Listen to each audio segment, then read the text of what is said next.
Hello friends, welcome to my YouTube channel. आज के इस वीडियो में जो आपका UP triple S C PET का 15 अक्टूबर 2022 का इवनिंग शिफ्ट का एग्ज़ाम हो गया दोस्तों। तो 15 अक्टूबर 2022 इवनिंग शिफ्ट में पूछे गए सभी क्वेश्चन इस वीडियो में डिस्कस करेंगे। तो इस वीडियो को पूरा जरूर देखिए। वीडियो अच्छा लगे वीडियो को लाइक और शेयर जरूर करें। जिन बच्चों ने चैनल को सब्सक्राइब नहीं किया है सभी बच्चे चैनल को सब्सक्राइब करके नोटिफिकेशन बेल ऑन कर लीजिए। जब आप नोटिफिकेशन बेल को ऑन करेंगे तभी मेरे नए वीडियो नोटिफिकेशन आप सभी लोगों तक आसानी से पहुंच जाएगी। स्टार्ट करते हैं आज का वीडियो।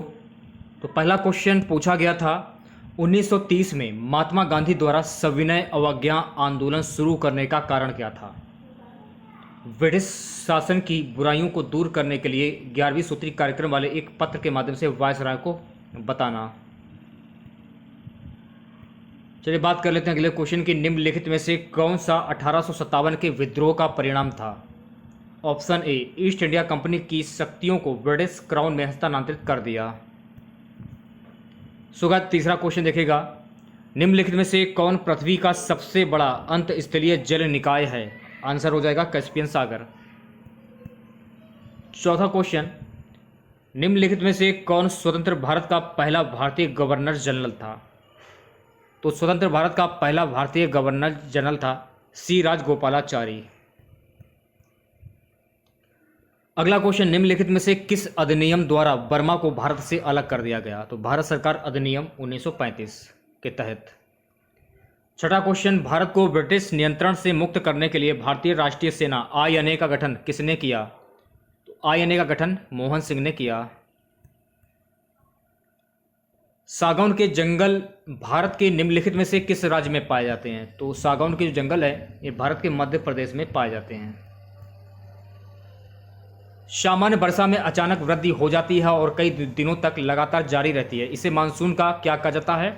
प्रकोष्ठ यानी कि फटना। GMT का पूर्ण रूप क्या है? Greenwich mean time. Option B सही हो जाएगा। अगला क्वेश्चन, प्रति 1000 लोगों पर जीवित जनों की वार्षिक संख्या को किस नाम से जाना जाता है? तो कुल प्रजनन दर के नाम से जाना जाता है। 1969 में कितनी प्रमुख निजी बैंकों का राष्ट्रीयकरण किया गया? 14 बैंकों का राष्ट्रीयकरण किया गया। 1991 के आर्थिक सुधारों के बाद उद्योग विशेष रूप से सार्वजनिक क्षेत्र के लिए आरक्षित थे। परमाणु ऊर्जा उत्पादन। अगला क्वेश्चन, योजना आयोग के अंतिम उपाध्यक्ष कौन थे? श्री मोटेक सिंह अहलूवालिया। निम्नलिखित में से कौन सा क्षेत्र भारत का सबसे बड़ा नियोक्ता है? प्राथमिक क्षेत्र जो कि भारत का सबसे बड़ा नियोक्ता है। अगला क्वेश्चन देखेगा, निम्नलिखित में से किस राज्य को हरित क्रांति के लिए भारत में आरंभ स्थल के रूप में चुना गया था? पंजाब। निम्नलिखित में से कौन सा अनुच्छेद अल्पसंख्यकों के हितों का संरक्षण के लिए है? अनुच्छेद 29। ऑप्शन डी सही हो जाएगा।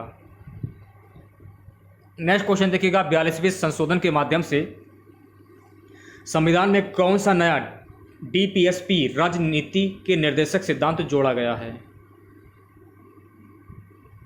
तो डी वाला जो ऑप्शन है आपका बिल्कुल करेक्ट हो जाएगा।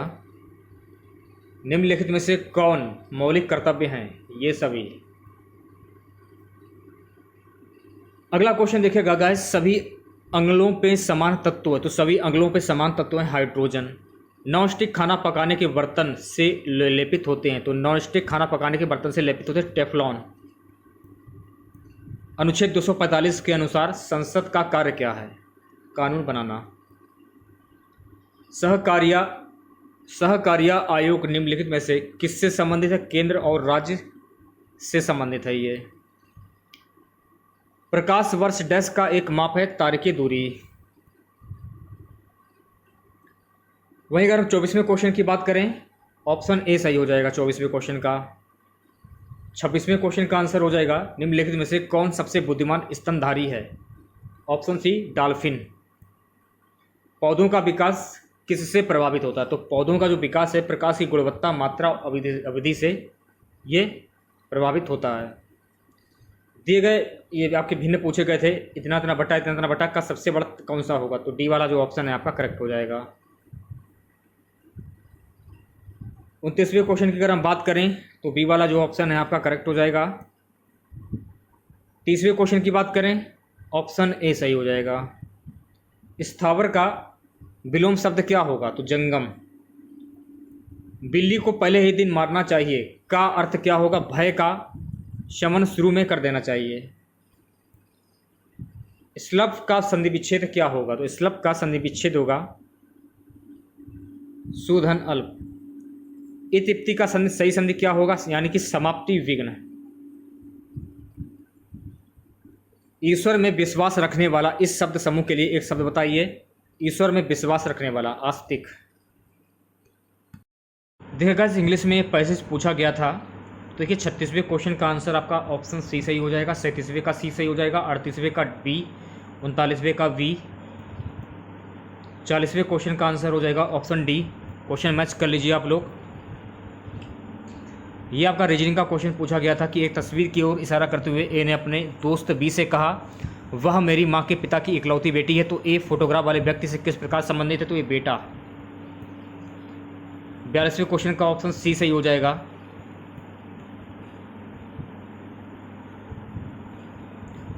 अगला क्वेश्चन का पूछा गया था कि भारत गौरव पर्यटक ट्रेन को जून 2022 में रामायण सर्किट के हिस्से के रूप में भारत और डैश के बीच हरी झंडी दिखाकर रवाना किया गया। तो सही आंसर हो जाएगा नेपाल।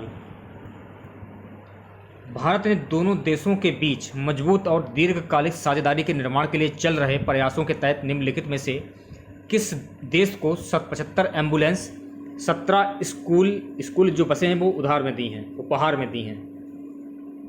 Option A Bangladesh. निम्नलिखित प्रश्न में दिए गए विकल्पों से असंगत का चयन कीजिए। तो डी वाला जो ऑप्शन है आपका सही हो जाएगा। रीजनिंग का क्वेश्चन है गाइस। और 46वें क्वेश्चन का आंसर हो जाएगा ऑप्शन डी। 47वें क्वेश्चन का आंसर हो जाएगा ऑप्शन वी।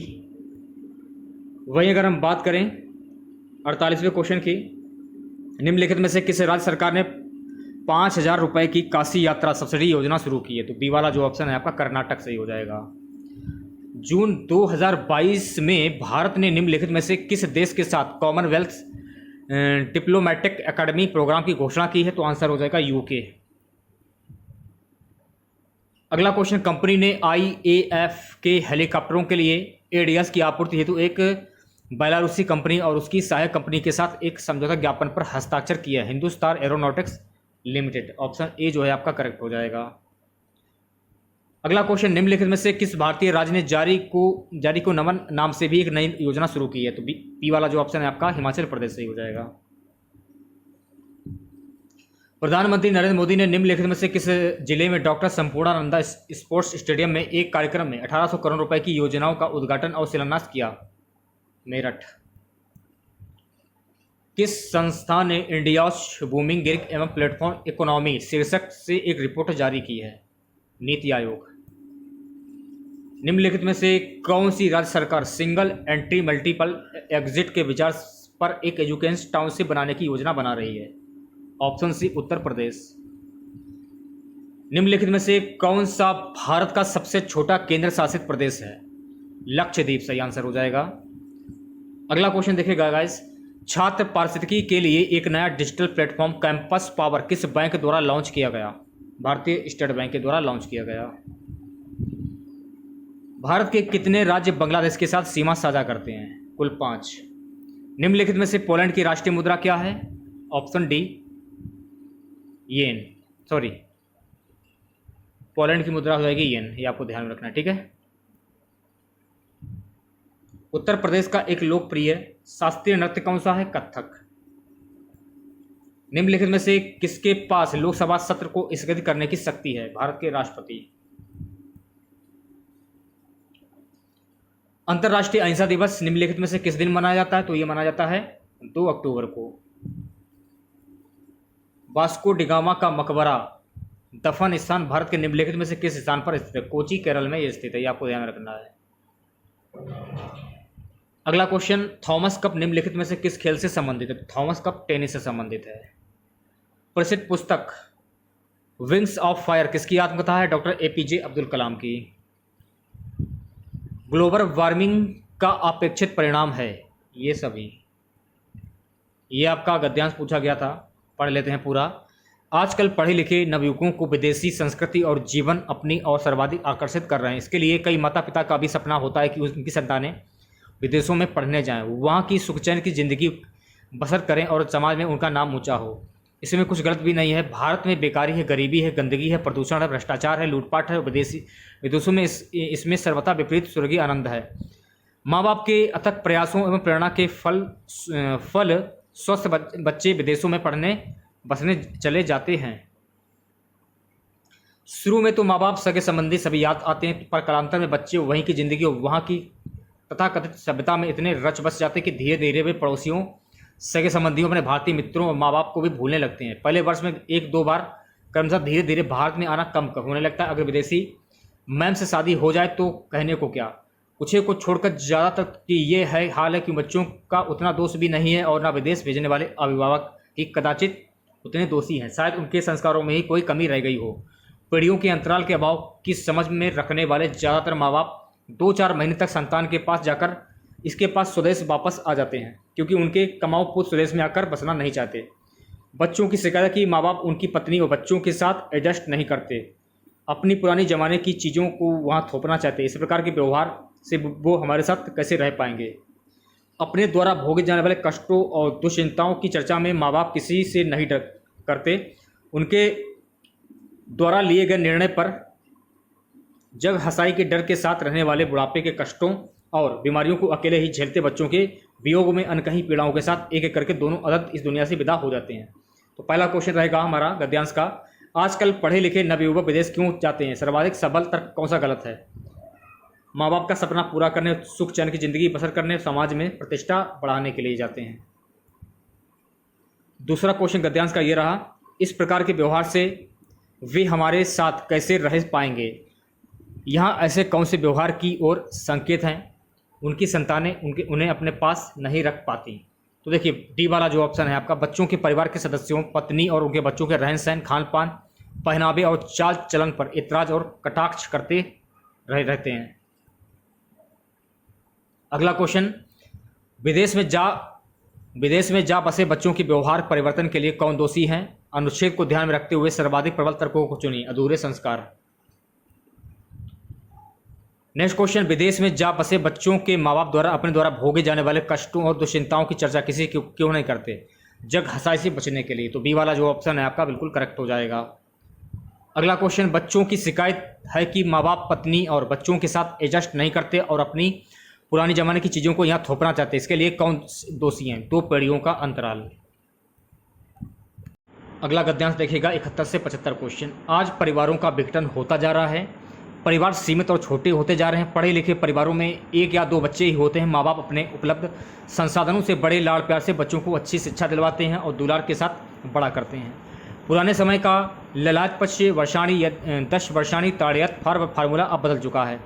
इतना लाड़ मिलने के बावजूद आज की नई पीढ़ी के बच्चे असहनशील होते जा रहे हैं। अगर शिक्षक कक्षा में उनसे कुछ भी कह दें तो माँ बाप या कोई रिश्तेदार कुछ भी कह दें तो तुरंत प्रतिक्रियाशील हो जाते हैं। ग्रहणशीलता समाप्त होती जा रही है और जैसा वे चाहें पैसा करने की आज़ादी उन्हें चाहिए। अस्तु येन केन प्रकोणा बच्चे पढ़ लिख कर नौकरी पा जाते हैं और वे अपना काम संभालने लगते हैं। माता पिता धीरे धीरे बूढ़े होते जाते हैं। उनके द्वारा बचपन के प्यार से लेकर उस समय तक के त्याग और बलिदान उन्हीं के अपने बच्चों द्वारा बुला दिए जाते हैं। अब माँ बाप बूढ़े और शक्तिहीन हैं और बच्चे पर बोझ। आज के बूढ़े माँ बाप पिछली पीढ़ी के बूढ़े माँ बाप की तुलना में अधिक दयनीय से होते जा रहे हैं। उन्हीं के द्वारा पालित पोषित बच्चे उन्हें परिवार का सदस्य मन से स्वीकार नहीं कर रहे हैं। यही कारण है कि बुढ़ापे में तो माँ बाप अकेले रहते हैं और अपने घर में दीनहीन से होकर बच्चों का मुंह ताकते हैं। पीढ़ियों के अंतराल से जीवन मूल्यों में तेजी से बदलाव हो रहा है। अच्छी भावना में यदि बूढ़े माँ बाप वयस्क बच्चों या उनके परिवार के विषय में कुछ सलाह देते हैं तो उनकी सलाह का सम्मान नहीं होता। ये समझता है कि पीढ़ियों के अंतराल का परिणाम है। अब समय बदल गया है और अनुभवपूर्ण सलाह की इस नई पीढ़ी की आवश्यकता नहीं है। अपेक्षा की जाती है कि यदि उन्हें साथ रहना तो एडजस्ट करके चले, अन्यथा वृद्धाश्रम में हम उग्र लोगों के बीच समय बिताएं। खुद भी चैन से रहें, उन्हें भी अपने तरह से चैन से रहने दें। क्या वास्तव में इसके लिए युवा पीढ़ी ही दोषी है या कुछ दोष वृद्धों का भी है? तो पहला क्वेश्चन आपकी स्क्रीन पर यह रहा हमारे गद्यांश का। क्वेश्चन है गाइस कि आज के बुजुर्गों के लिए बदलते समय की कौन सी सर्वोचित मांग है जिससे वे चैन से अपना बुढ़ापा काट सकें? तो डी वाला जो ऑप्शन है आपका, बुजुर्ग बुढ़ापे के लिए कुछ अर्जित करके रखें और अगली पीढ़ी के सदस्यों पर ना बोझ बने और ना अपनी राय थोपें। अगला क्वेश्चन देखिएगा गाइस, कौन से माँ बाप अपने ही घर में दीनहीन से होकर बच्चों का मुंह नहीं ताकते? ऑप्शन डी, जो माता पिता बदलते समय के साथ साथ अपने आप को बदल लेते हैं और बहू बेटों और उनके परिवार को उचित सम्मान देते हैं। अगला क्वेश्चन देखिएगा, माता पिता द्वारा प्यार दुलार एवं समस्त संसाधनों में दिए जाने के बावजूद आज की युवा पीढ़ी से वह आत्मीयता गायब है जो पुरानी पीढ़ी तक विद्यमान थी। इसका सबसे उचित कारण क्या हो सकता है? तो ए वाला जो ऑप्शन है आपका ये सही हो जाएगा। पीढ़ियों के अंतरण के कारण जीवन मूल्यों के बदलने से युवा पीढ़ी अदूरदर्शी और असहनशील होती जा रही है और उसकी ग्रहणशीलता कम होती जा रही है। अगला क्वेश्चन देखिएगा गद्यांश का, संतान के साथ रहने की इच्छा होते हुए भी कई माँ बाप के अकेले रहने के कारण कौन सा है?